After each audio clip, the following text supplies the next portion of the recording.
सर्व भाविकांना त्या ठिकाणी नम्रतेची विनंती आहे। पहा, आज आपल्या आंबेगाव तालुक्यातील लाखनगाव या गावामध्ये संत सटवाजी बाबा महाराजांच्या पदस्पर्शाने पावन झालेल्या या पुण्य अशा नगरीमध्ये आज संत निळोबरांच्या पालखी सोहळा हा समाधीच्या निमित्तानं श्री क्षेत्र मोरबेट श्री क्षेत्र पिंपळनेर असा 4 दिवसांचा हा पालखी सोहळा आहे।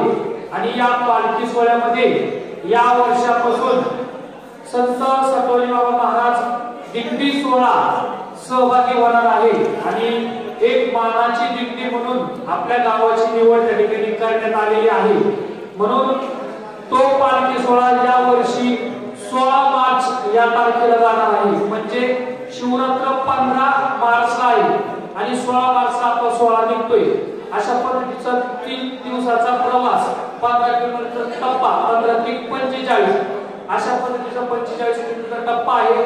या सोहळ्यामध्ये सर्व भाविकांनी सहभागी व्हावं अशी आपल्याला माझी नम्रतेची विनंती आहे। पुन्हा एकदा नामालावळासी गेला सण दिवाळीचा आला या युक्तीप्रमाणे आज संतांचं दर्शन आणि 14 या सणाच्या दिवाळीच्या सर्व भाविकांना मंगलमय शुभेच्छा आशीर्वाद या ठिकाणी भगवान परमात्म्याचा प्राप्त होणार आहे। रामकृष्ण हरी नर्मदे हर शिवजय दरबार।